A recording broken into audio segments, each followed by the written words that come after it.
Indian air force में या Indian arm forces में अभी और हमारे दौरान सबसे बड़ा गैप ये था कि उनका पॉलिटिकली मोटिवेटेड ऑब्जेक्टिव था। एयरफोर्स क्यों बन गई है जरूरत है। 13 अप्रैल 1948 कायद-ए-आज़म मोहम्मद अली जिन्ना किसी भी मुल्क की कमजोर फिजाइया की वजह से वो मुल्क दुश्मन की जारियत के निशाने पर होता है। पाकिस्तान को जितना जल्द मुमकिन हो अपनी फिजाइयों को मजबूत करना चाहिए। वो ऐसी एफिशिएंट एयरफोर्स हो जो दुनिया में किसी से भी दूसरे नंबर पर ना हो। फाइटर जहाज जब बेस से टेक ऑफ करता है दुश्मन को इंटेंशन नहीं पता। जब ये दुश्मन की हवाई अड्डे बमबारी करेगा उसको पता लगेगा पहुंच गया। वैसे भारत के पास कोई ऑप्शन था पाकिस्तान के इस अटैक के बाद? हमारा बहुत टेक्नोलॉजिकल एज हो गया हुआ इस पर, ड्रोन्स पर भी, इस पर भी और बाकी चीजों। पहले उन्होंने ड्रोन हमले शुरू कर दिए, हमने सब्र का मुजाहिरा किया, उन्होंने मिस इंटरप्रेट फिर किया। थिंकिंग कि पाकिस्तान जवाब नहीं दे रहा, उसकी दो ही वजह है। एक, इनके पास या तो सलाहियत नहीं है और सलाहियत है तो हौसला तक कंटिन्यूस बैटल जारी रही। और कुछ लोग इसको वर्ल्ड वॉर 2 से मिलाते। 400 के करीब मिसाइल, 300 से 400 हिंदुस्तान के जहाज कैरी कर रहे थे मिसाइल बियॉन्ड विजुअल रेंज हमारे 40 जहाजों के लिए।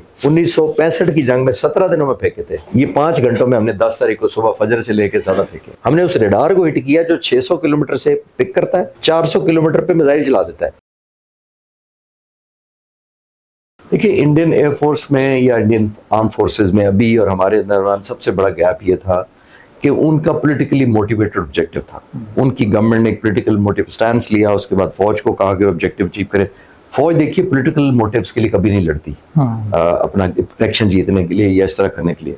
हम लड़ रहे थे अपने कॉज के लिए, अपनी सॉवरेनिटी के लिए और अपने सर्वाइवल के लिए और आने वाली नस्लों के लिए। जब मैं हवा में होता हूँ तो मुझे ये नहीं होता कि मेरे शूटिंग से मेरी हुकूमत जीत जाएगी या उसका इलेक्शन 5 साल और आगे एक्सटेंड हो जाएगी हुकूमत। मैं आपको छोटी सी मिसाल हिस्ट्री से देता हूँ। 1954 से लेकर 1975 तक 21 साल वियतनाम और अमेरिका की जंग हुई थी। 21 ईयर्स। इस पूरी जंग में अमेरिका के सिर्फ 58,000 सोल्जर्स जान से गए, 33 लाख वियतनामी गए।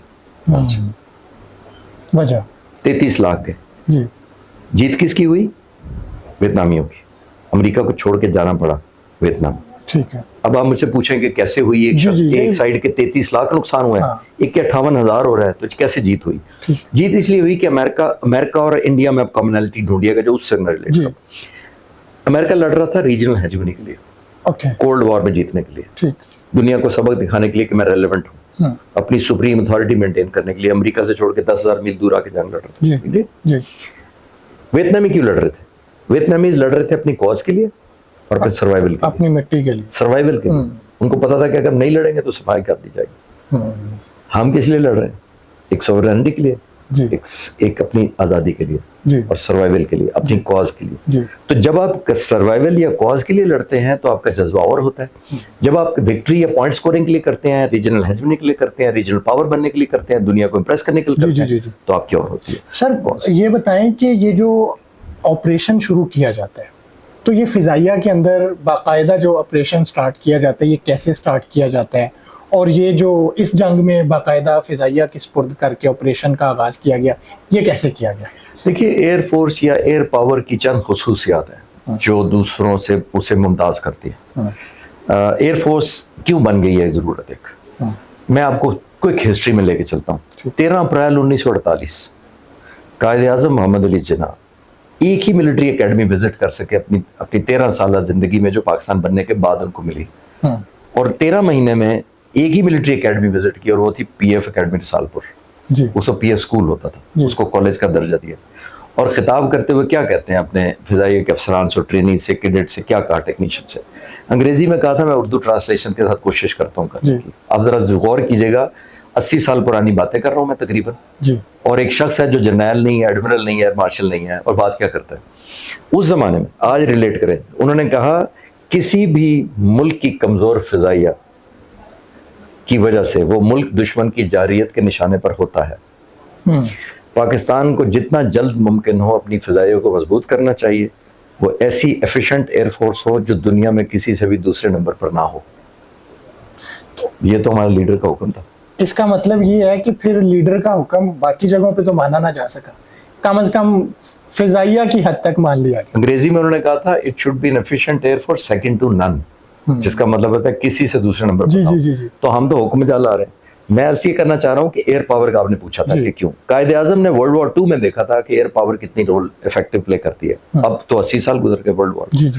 अब ये देखिए, जहाज किसी मुल्क का भी, इंडिया का हो, एयरफोर्स का, वो क्यों एयरफोर्स यूज करते हैं, हम भी क्यों एयरफोर्स यूज करते हैं, उसके अंदर 5 चीजें इंपॉर्टेंट हैं जो एयर पावर के पास एक एडवांटेज होती है दूसरी सर्विसेज। पहला ये होता है इनिशिएटिव। एयरफोर्स के पास इनिशिएटिव बहुत होता है। इनिशिएटिव का मतलब ये है कि आप आधे घंटे बाद जहाज को कहीं टेक ऑफ करके पहुंच जाओ, दिल्ली पहुंच जाएगा, ठीक। आप किसी टैंक को किसी कंटोनमेंट से निकालें, कई दिन लगेंगे, कई घंटे लगेंगे, ड्यू रिस्पेक्ट। शिप को कहीं चले जाओ फलां जगह, कई दिन लगेगा, ऑब्जर्व भी हो जाएगा। फाइटर जहाज जब फाइट बेस से टेक ऑफ करता है, दुश्मन को इंटेंशन नहीं पता होती। तो पहले होता है इनिशिएटिव। दूसरा होता है सरप्राइज इफेक्ट जी। सरप्राइज लैंड फोर्सेस और उस तरह नहीं दे सकते, इसका डिफेंस मुश्किल है क्योंकि एक जहाज टेक ऑफ कर रहा है, उसको पता ही नहीं किधर जाएगा ये। जब ये दुश्मन की हवाई अड्डे बमबारी करेगा, उसको पता लगेगा पहुंच गया।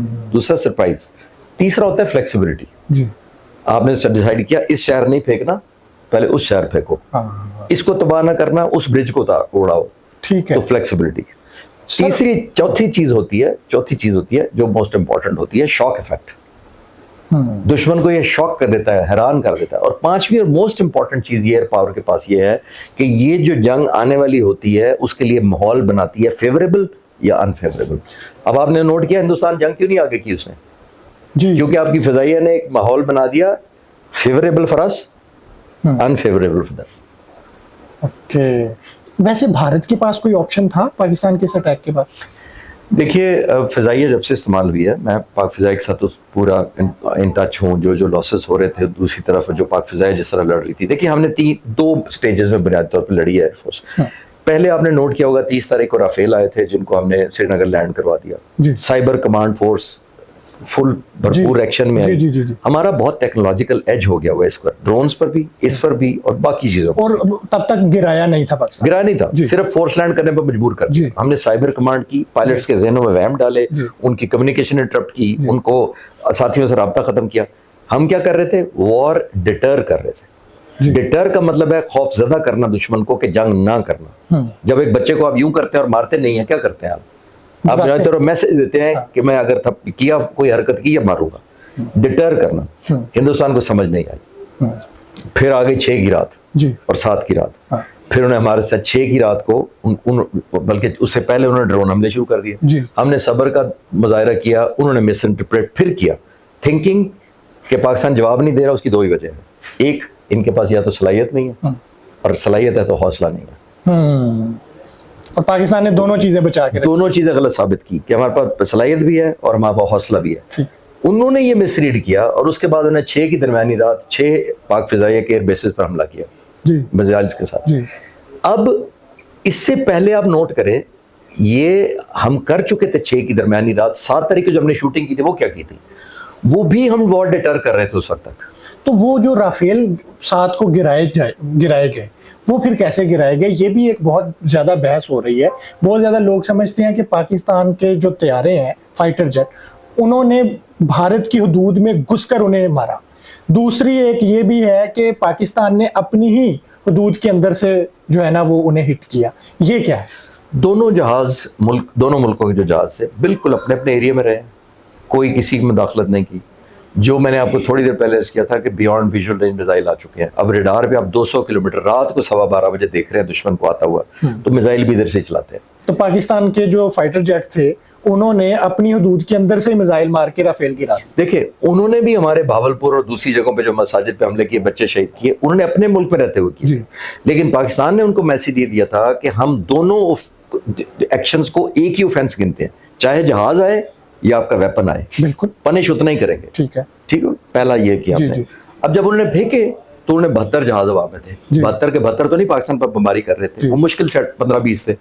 बाकी जहाजों ने पाकिस्तान के जहाजों को शूट करना था ताकि अभिनंदन का भी बदला करे और अपने मुल्क को भी तसल्ली कराए कि जनाब हमने पनिश कर दिया। हमारे 40 के करीब जहाज थे। इन्होंने ना सिर्फ फाइट किया, 1 घंटा तक कंटिन्यूस बैटल जारी रही। और कुछ लोग इसको वर्ल्ड वॉर 2 से मिलाते हैं कि वर्ल्ड वॉर 2 में भी ऐसा हुआ था। वर्ल्ड वॉर 2 में ऐसा नहीं हुआ था। वर्ल्ड वॉर 2 में जो जहाज लड़ते थे दिन को लड़ते थे और लिटरली डॉग फाइट करते थे। तो ये रात का टाइम और गुच्छों में लड़ते थे, 4 इधर 2 इधर 2 उधर 2 उधर, इस तरह 100 करना और होता है। आप इधर से 42 आ रहे हैं, उधर से 72 आ रहे हैं। दोनों के पास बियॉन्ड विजुअल रेंज मिसाइल लगे हुए हैं, 4 से 6 हर जहाज पर लगे हुए थे। आप 130 जहाज BBC ने CNN ने रिपोर्ट किए हैं, 130 जहाजों को जरा जरब दें 5 और 6 से, 300 से 400 के करीब मिसाइल, 300 से 400 हिंदुस्तान के जहाज कैरी कर रहे थे मिसाइल बियॉन्ड विजुअल रेंज हमारे 40 जहाजों के लिए।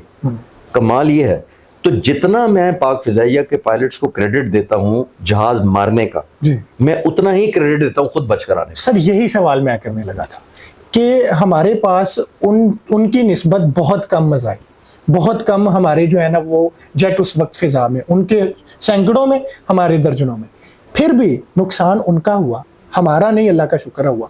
ये मौजज़ा है, क्या है? देखिए, मौजज़ा को बोनस पे रखना चाहिए। अगर आप सिर्फ मौजज़े पे छोड़ देंगे तो फिर ट्रेनिंग छोड़ देंगे, क्वालिटी छोड़ देंगे, इंटीग्रेशन छोड़ देंगे, टेक्नोलॉजी को इंटरफेस नहीं करेंगे, अपने साथ इंटरफेस नहीं करेंगे, तो फिर मौजज़े अल्लाह पे छोड़ने चाहिए। लेकिन अपने घोड़े पहले तैयार करके, तो घोड़े हमने किए हुए थे, हमने टेक्नोलॉजिकल एज लिया हुआ था उनके ऊपर, हमारी साइबर कमांड, हमारे पायलट्स की ट्रेनिंग, हमारी स्किल बहुत ज़्यादा थी। मैंने जज्बा ईमान आपको पहले बता दिया।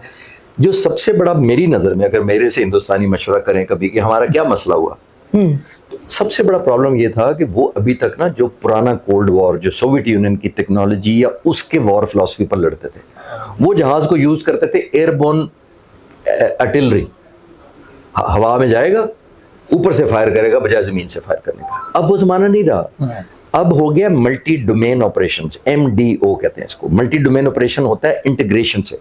मैं जहाज जाता हूं लेके, मेरे पीछे मुझे सपोर्ट करने वाले एस्कॉर्ट्स भी हैं, मेरे पीछे इलेक्ट्रॉनिक वॉरफेयर जहाज हैं, मेरे पीछे एयरबोर्न अर्ली वार्निंग वाले जहाज हैं, मेरे पीछे एयर टू एयर रिफ्यूलर भी है।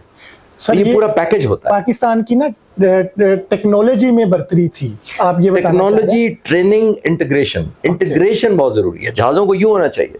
सर हमने तो ये भी देखा कि हमारे सिस्टम ने उनको जैम कर दिया, और ये भी बल्कि सुना कि जिस वक्त हमने उनके राफेल गिराए उस वक्त हमने उनके 15 से ज़ायद तैयारे जो है ना वो लॉक किए हुए थे। उनके पायलट्स की गुफ्तगू हमारी जो है ना वो अफवाज ने बाकायदा टेप करके सुना दी। ये कैसे हुआ? देखिए, उस दिन हमारा, मैंने आपको अर्ज किया ना, जिस दिन हमने 6 मारे थे, 6+1 जो ड्रोन मारा था, उस दिन हमने, उस वक्त भी हम वॉर डिटरेंस मोड में थे, वॉर इनिशिएटिव मोड में ही थे। हम जंग लड़ना नहीं चाहते थे। हम समझते थे कि ये कीमत देनी पड़ेगी, ये तुम्हारे पायलटों को हम माहौल देंगे, उनकी जैमिंग कर देंगे, उनको सुनाई नहीं देगा, उनकी बात नहीं पहुंचेगी दूसरे तक। हमने ट्रेलर कराया था उस सेंस में, ये टेस्ट कराया था, लेकिन वो नहीं समझे। उस दिन हम 5 और मार देते। उस दिन हमारा मकसद नहीं था मारना, क्योंकि हम समझते थे कि हिंदुस्तान को ये रियलाइज कराया जाए कि बहुत बड़ी कीमत तुम्हें देनी पड़ेगी और तुम्हारे जहाज़ों की शक्ल में। एक बात जो कि इलेक्ट्रॉनिक वॉरफेयर आप कह रहे हैं कि टेप कर लिया, वो दोनों मुल्क कर रहे होते हैं। बाय द वे, वो अपनी एफर्ट कर रहे होते हैं। ये नहीं है कि उनके पास जैमर नहीं है और हमारे पास जैमर आ गए और हमारे पास रिकॉर्डिंग वाली फैसिलिटी है उनके पास नहीं है, वो भी कर रहे होते हैं। Let it be very clear. अगर उनके पास शूटिंग होती तो वो भी सुना चुके होते हैं। हाँ, ये क्लियर कर सके, वो भी रिकॉर्ड करते हैं। वो ये नहीं है कि वन साइडेड है। तो ये मेरा ख्याल है फेथ है, जैसे मैंने अर्ज किया, हमने उस दिन भी मैसेज दिया। और फिर आप नोट करें एस्केलेट कैसे किया। 9-10 तारीख की सुबह को फिर हमने, जब बेसिस पे हमला हो गया 9 की रात को, तो फिर हमने 10 की सुबह को मैसिव स्ट्राइक की है पाक फिजाई ने। ये जो किया है पाक फिजाई ने, ये मैंने कैलकुलेट किया। मैंने टनेज मुझे पाक फिजाई से अगले दिन मिले थे, कौन से बॉम्ब कितने मारे गए, किस पर मारे गए, टारगेट क्या था, प्रेफरेंस क्या थी। जब मैंने कैलकुलेट किया तो आप शायद हैरान होंगे कि जब मैंने टनेज निकाली तो मैं हैरान हो गया देखकर कि 1965 की जंग 17 दिन हमने लड़ी थी, 17 डेज। जितने हिंदुस्तान पर बम टनेज वाइज हमने 1965 की जंग में 17 दिनों में फेंके थे, ये 5 घंटों में हमने 10 तारीख को सुबह फजर से लेकर ज्यादा फेंके। इसीलिए उन्हें समझ नहीं है कि ये हम वॉर टर्मिनेशन स्ट्रैटेजी पर थे, वो वॉर डिटरेंस स्ट्रैटेजी पर थे। वो डिटरेंस होती है कि आपको मैं डरा दूं, लेकिन जब उसने एयरफोर्स बेसिस पर हमला किया तो आपने समझा कि ये अब डिटर नहीं हो रहा, ये खौफजदा नहीं हो रहा, ये हमारे साथ मुकाबले में आ गया। तो उसके 2 ही तरीके हैं, या वॉर एस्केलेशन, या फुल फ्लैज आ जाए, या इतना मारे कि उसके बाद वो खौफजदा हो जाए। तो सर ये जो ऑपरेशन स्टार्ट किया गया 10 की सुबह, तो पाकिस्तान ने वो कैसे शुरू किया और चंद ही घंटों में फिर ऐसा किया क्या कि वो आज तक नहीं समझ पाए कि हुआ क्या? उसकी डिटेल्स तो पाक फिजाई से अभी आएंगी, लेकिन जो मैं आपको बता सकता हूँ ये है कि हमने जैसे कहा ना कि अब हमने पनिशमेंट करना था। हमारा मकसद वॉर रोकना नहीं था, डिटर नहीं हो रही थी वॉर, तो हमने इतनी पनिशमेंट देनी थी। हमने हर वो चीज़ जो उन्होंने 6 बेसिस पर हमला किया, हमने उनके 16 बेसिस पर हमला किया। हमने उनके पेट्रोलियम स्टेशन को हिट किया, हमने उनके मिसाइल डिपो को हिट किया, उनकी फ्यूल के स्टोरेज, हमने हर उस जगह हिट किया जो लोगों को तकलीफ ना हो। उनकी लीडरशिप को तकलीफ हो, जो फैसला कर रही है जंग लड़ने की, कंटिन्यू करने की, उसको हमने पनिश करना था। और आप देख लें कि 5 घंटे बाद अमेरिका दौड़े गए और उन्होंने जाके जंग बंद कराने का कहा। सबसे बड़ा कॉन्फिडेंस जो पाक फिजाई ने शटर किया वो है S-400 मिसाइल को अटैक करने का। और उस मिसाइल का वो आंखें थी बुनियादी पूरी हिंदुस्तान, उसने रोकना था बुनियादी तौर, उसने पूरे हिंदुस्तान के ऊपर एक डोम था जी। 5 उनके पास पूरे यूनिट हैं, 2 ये भी लोग जानना चाहते हैं कि ये कैसे हुआ। 5 यूनिट है उनके पास, 2 उन्होंने चाइना की तरफ लगाए थे, 3 हमारी तरफ लगाए थे। उसमें से हमने एक जो भुज के पास है, और जो बच्चे भुज की लोकेशन जानना चाहें वो समंदर के पास है, कराची के ऑपोजिट है भुज एक बेस का, वहां हमने 1 दफा हमला किया। जो आदमपुर है वहां हमने 2 दफा हमला किया, ठीक है, वो ऑलमोस्ट सेंटर पंजाब के पास है, ऑपोजिट है। 2 दफा हमला कर, हम करना क्या चाहते थे, हमने मिसाइलों को नहीं हिट किया, हमने उस रेडार को हिट किया जो 600 किलोमीटर से पिक करता है, 400 किलोमीटर पे मिसाइल चला देता है। इस मिसाइल का नाम S-400 इसकी रेंज की वजह से 400 जो है लफ्ज, ये 400 किलोमीटर तक ही मारता है। तो सर ये उसने तो पूरे भारत को प्रोटेक्ट करना था, खुद को ही नहीं कर सका। तो यही पाक फिजाइया को क्रेडिट जाता है और यही उनके कॉन्फिडेंस चेक किया ना। उन्होंने कहा अगर ये खुद मिसाइल हिट हो गया और अपने आप को नहीं बचा सका तो इससे पूरा हिंदुस्तान हमें कैसे बचाना है। तो कैसे हिट किया गया, पाकिस्तान ने कौन सा तैयारा यूज किया, ये भी डिटेल से नहीं बता सकता मैं कॉन्फिडेंशियलिटी की वजह से।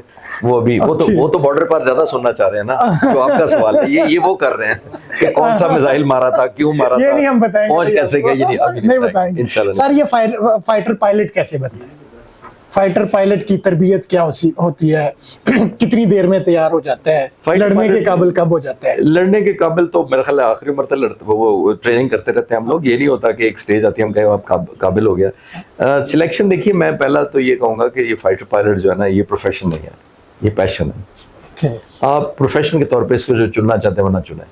आपके जो नौजवान बच्चे सोच रहे हैं कि नौकरी अच्छी मिल जाएगी, अफसरी लगेगी, तनख्वाह अच्छी लग जाएगी, टैका शैका हो जाएगा, वो तो ना करें। ये पैशन है, बिकॉज पैशन जब आपके प्रोफेशन मिल जाए, बन जाए, तो फिर आपको मजा आता है, चाहे वो IT हो, चाहे वो कोई चीज हो। मतलब सर देखिए ना कि सोशल मीडिया पे बहुत ज्यादा वो चला, हालांकि है तो वो फेक, कि जब हमारे 3 पायलट्स जो है ना वो फ्लाई कर रहे थे तो उससे पहले उन्होंने अपने डेथ वारंट पे जो है ना वो सिग्नेचर कर दिए।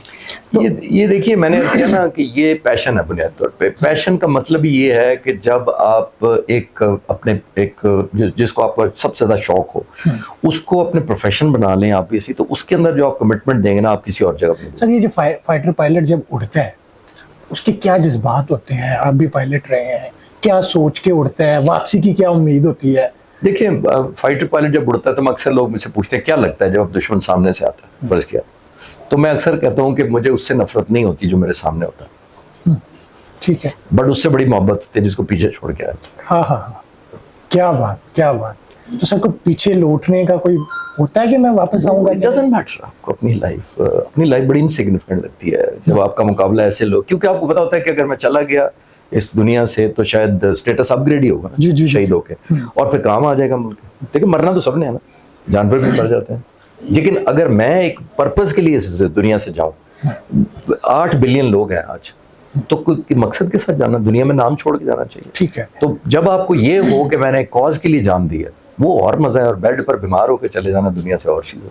शौक़े शहादत जो है वो मुमताज करते हैं। सर मुझे ये बताएं कि पाकिस्तान ने ना ये जो जंग जीती है, अब इसका हमें कोई इकोनॉमिकली भी फायदा होगा क्या? मतलब हमारी फिजाइया है ये दूसरे ममालिक को ट्रेनिंग देंगी, क्योंकि लोग तो बहुत हैरान हैं, दूसरे ममालिक हमारी इत्तलात के मुताबिक पाकिस्तान से ट्रेनिंग लेना भी चाह रहे हैं, तो ये क्या इसका अब मुस्तकबिल क्या है? देखिए, दुनिया में तो हम ट्रेनिंग आज की नहीं दे रहे हैं, 50 साल की दे रहे हैं तकरीबन। मैं खुद इंस्ट्रक्टर रहा हूँ, मुख्तलिफ मुल्कों के मैं कैडेट्स को सिखा चुका हूँ, लेकिन एक जंग को जरिया नहीं बनाना चाहिए इकोनॉमी की ग्रोथ के लिए।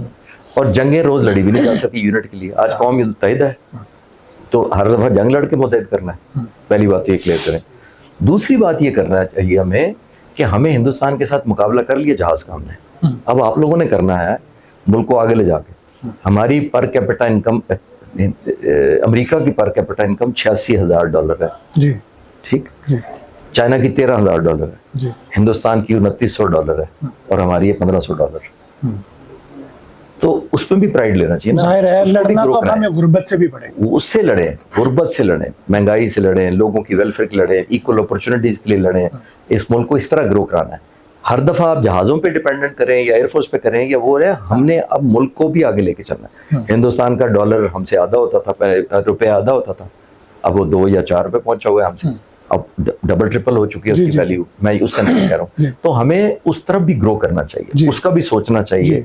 कि आया टेम्पररी यूनिटी हो गई, इसको लास्टिंग कैसे करना है, इसको लाइक कैसे चलना है। भारत और पाकिस्तान की ये जो जंग थी, इसमें पाकिस्तान के पास भारतीय फिजाइया से क्या बढ़तरी थी, क्या टेक्नोलॉजी में या दूसरी चीज़ों में? क्योंकि जो फिगर्स हैं उसमें तो उनके पायलट्स भी हमसे ज़्यादा हैं, जेट भी हमसे ज़्यादा है, मिसाइल भी हमसे ज़्यादा, सब कुछ हमसे ज़्यादा। जी, मैंने पहले भी शुरू में आपको किया, मैं दोबारा क्विक फ्रेश करता हूँ। देखिए, और हमारे पास 400 के करीब फाइटर जहाज है, उनके पास 1000 के करीब है, तो हमारे साथ तो 2.5 गुना बड़ी एयरफोर्स है। अब कैसे कवर करेंगे आप?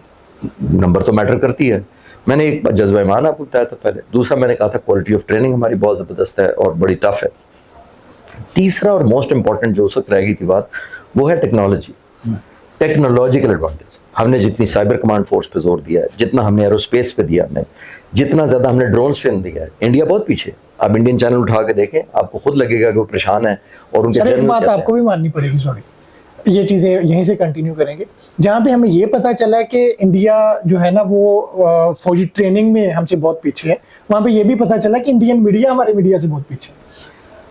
मीडिया ने हमें भी मानना हमारा पड़ेगा बहुत बात। मैच्योर प्ले किया है, हमारे बहुत मैच्योर प्ले किया है। वो तो जंग तो 80 चैनल तो एक ओनर के पास है जो हुकूमत में है, मैं नाम नहीं लेता किसी का, वो हाइप क्रिएट करने में उन्होंने तवक्को ज्यादा बढ़ाई है। उन्होंने हर चीज को बॉलीवुड समझ लिया है कि जंगें भी बॉलीवुड टाइप ही जीते, जैसे वो फिल्म में जिता देते हैं हीरो को, रियल लाइफ और चीज है, मेरे ख्याल उनको समझ जाना चाहिए। उनके डिफेंस मिनिस्टर ने कहा कि ऑपरेशन सिंदूर सस्पेंड हुआ है, खत्म नहीं हुआ। और उन्होंने अंग्रेजी में नहीं कहा, उन्होंने उर्दू में कहा या हिंदी में कहा, उनकी अपनी लैंग्वेज। उन्होंने कहा ये ट्रेलर था, असल पिक्चर अभी शुरू होनी है। हाँ। तो आप नोट करें क्या लैंग्वेज है, पिक्चर और ट्रेलर, बॉलीवुड लैंग्वेज। अब बॉलीवुड में 4 प्रोड्यूसर में झगड़ा हो रहा है कि ये कॉपीराइट मैंने लेना है, ऑपरेशन सिंदूर लफ्ज, क्योंकि अब फिल्म बनाना चाहते हैं। फिल्म बनाना चाहते और फिल्मों में तो उन्होंने तो ऑपरेशन बहुत सिंदूर ज्यादा- जारी रहेगा, हाँ, लेकिन फिल्मों में बॉलीवुड में इंशाल्लाह। इस जुमले के बाद मेरा ख्याल है कि इजाजत दीजिए, अल्लाह हाफिज।